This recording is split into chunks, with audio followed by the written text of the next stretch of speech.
En 2020, le monde a descendu en chaos. Des centaines de millions de personnes ont été tombées malades avec le COVID-19. À son sommet, il y avait presque 4 millions de nouveaux cas par jour. Les hôpitaux ont été surpeuplés. Le taux de chômage au Canada a augmenté par 7% et 1,5 milliard des étudiants a été mandaté de quitter l'école et de continuer leur éducation à la maison. Bonjour, nous sommes Robin et Ruby, et nous étions deux des 1,5 milliard de jeunes qui ont commencé à apprendre en ligne à nos maisons pendant la pandémie. Ceci a affecté nos éducations, santé mentale et socialisation à l'époque et aujourd'hui. Nous sommes toujours subis aux effets résiduels. Maintenant qu'il y a 6 ans que la pandémie a débuté, nous posons la question. Comment est-ce que la pandémie a vraiment affecté les adolescents? Quand la pandémie est arrivée à Winnipeg en mars 2020, nos parents ont reçu un courriel qui a dit qu'on devrait continuer l'école à la maison pour les 3 prochaines semaines. Ces 3 semaines ont transformé en 3 ans d'apprentissage virtuel par intermittence. Nous avons demandé plusieurs enseignants, parents et étudiants. Avez-vous noté des changements dans la qualité d'apprentissage des adolescents pendant et après la pandémie? Oui, définitivement. On peut voir que les enfants étaient désengagés de l'école. Alors, il y a des enfants qui viennent pas à l'école, ou s'ils sont à l'école, il y avait beaucoup de stress mental. Alors, ils ne font pas leur travail, ils sont peur, ils sont affectés beaucoup par la pandémie. Maintenant, je pense que ça commence à changer, de devenir un peu plus normal. Mais moi, je vois qu'il y a des personnes qui aussi portent les masques encore, comme ça fait 6 ans, et puis sans se peur. Et puis, quand tu es peur, c'est vraiment difficile de écouter à l'école, de faire le travail, de penser à les autres choses, parce que tu es seulement dans un état de peur toujours. Oui, vraiment. Je pense que avant la pandémie, c'était beaucoup plus simple. Puis pendant, c'était plus difficile pour les étudiants de avoir de focus. Comme il y a beaucoup plus de distractions et beaucoup plus de temps pour faire n'importe qu'est-ce qu'ils veulent. Donc, c'était juste plus difficile pour moi de comme être dans un bon mental pour faire l'école quand il y a assez de choses autres que l'école que je peux faire. Oh, oui. Pendant la pandémie, c'est difficile parce qu'il y avait tellement de changements, comme presque chaque jour, chaque semaine. C'est difficile pour les élèves parce qu'il n'y avait pas de certainté dans avec les expectations. Les élèves ne savaient pas qu'est-ce qui arrive d'un jour à l'autre. So, je pense que pendant la pandémie, on avait vu que il y avait beaucoup de problèmes avec ça. Après la pandémie, on avait vu plusieurs difficultés avec les domaines sociaux. Parce que les élèves sont restés à leur maison pendant les longues journées d'école en isolation, leur santé mentale a détérioré. En fait, 70% d'enfants et les jeunes ont signalé une détérioration de leur santé mentale depuis le début de la pandémie. Maintenant que la pandémie est au passé, les jeunes sont toujours en train de récupérer. Pour rechercher cet enjeu en plus profondeur, nous avons demandé aux gens, est-ce qu'il y avait une détérioration dans la santé mentale des élèves pendant la pandémie et quels sont les effets résiduels? Oui, je pense qu'on voit maintenant dans la société beaucoup plus de problèmes avec les enjeux de santé mentale. Je pense que juste la séparation de tout le monde, où on n'avait pas les mêmes appuis de personne à personne, on n'a pas eu la même sorte d'activité sociale pendant quelques années, que ça a vraiment affecté tout le monde. Moi, toi, oui, on était affectés à un certain niveau. Et puis, il y a des autres mondes dans notre société qui étaient vraiment mis au défi. C'est-à-dire que peut-être ils étaient vulnérables. Et puis, l'expérience de la pandémie l'a poussé vers une détérioration de la santé mentale. Mais à l'autre côté, et peut-être d'un côté plus positif, je pense que la société est maintenant bien plus connaissante de la santé mentale. J'ai noté qu'il y a plus d'étudiants qui ont noté l'anxiété et la dépression pendant la pandémie, certainement. Il y a des effets qui sont résiduels avec la santé mentale qui continuent même 3-4 ans après la pandémie. En outre, rester en isolation pendant les mois ont vraiment affecté le développement des capacités sociales des jeunes.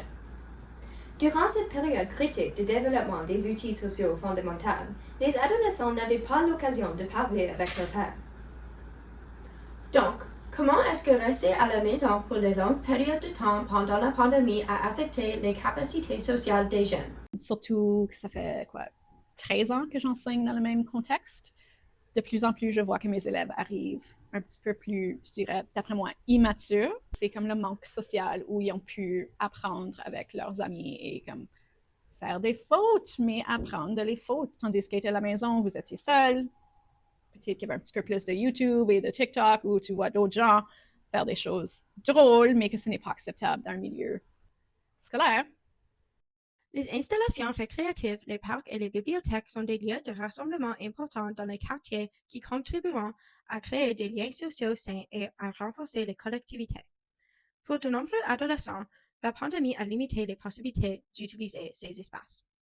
Les tiers-lieux se définissent comme des espaces de sociabilité d'initiative citoyenne où une communauté peut se rencontrer, se réunir, échanger et partager ressources, compétences et savoirs. Pendant la pandémie, ces espaces de socialisation en commun n'étaient pas disponibles, ce qui veut dire que les élèves n'avaient pas un espace ouvert pour partager leurs idées. La seule méthode de communication disponible était en ligne avec les textos et les réunions de Zoom. C'est donc naturel que la popularité des médias sociaux a augmenté. Quand les élèves étaient piégés chez eux, la seule perspective qu'ils avaient sur le monde était à travers les médias sociaux. Parler avec leurs amis était devenu échanger les petites vidéos de TikTok. En conséquence, ils n'ont pas l'habitude de socialiser de la même façon régulière et plusieurs continuent d'avoir des difficultés avec cet aspect de la vie. Nous avons demandé la perspective des autres.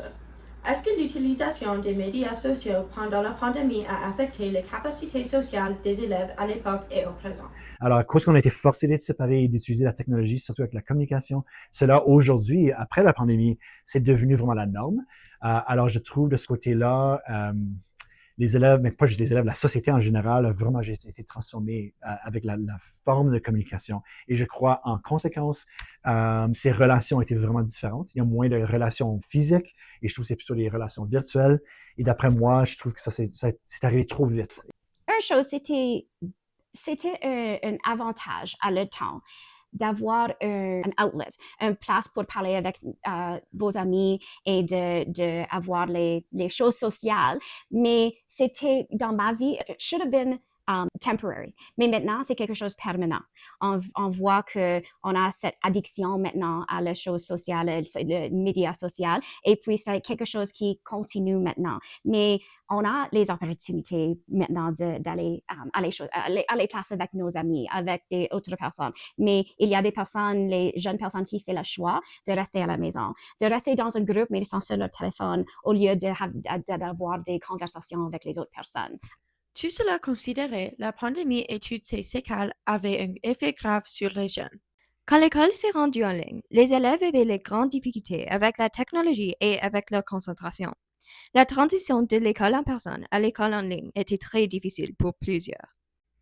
Pendant la pandémie, la santé mentale des jeunes ont détérioré parce qu'ils étaient en isolation. Le taux d'anxiété et de dépression était notamment plus élevé. Parce que les élèves étaient en isolation, leurs capacités de socialisation ont diminué.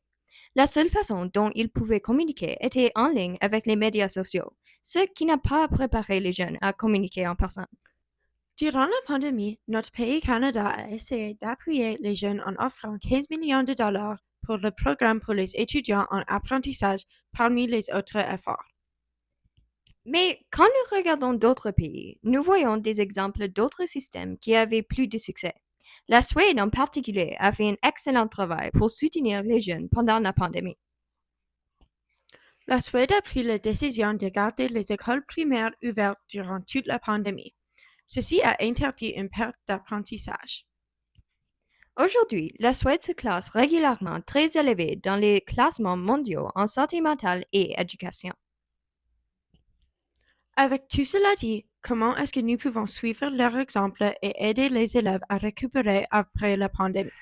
Je pense qu'une chose qu'on doit faire, je suis comme un adulte, personnellement, je pense qu'on devrait écouter plus. Je pense qu'on devrait vraiment écouter les élèves. Je pense qu'on devrait vraiment écouter les jeunes. Alors moi, je dirais il faut faire plus d'efforts à améliorer l'accès à ces programmes-là d'après l'école avec les sports, des choses comme ça pour aider les élèves à améliorer la santé mentale.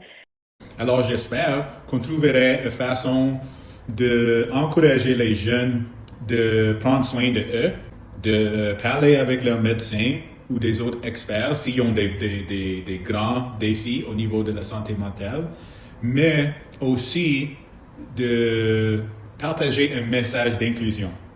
Maintenant que nous avons ces perspectives et idées, Qu'est-ce que vous aurez fait pour aider les jeunes?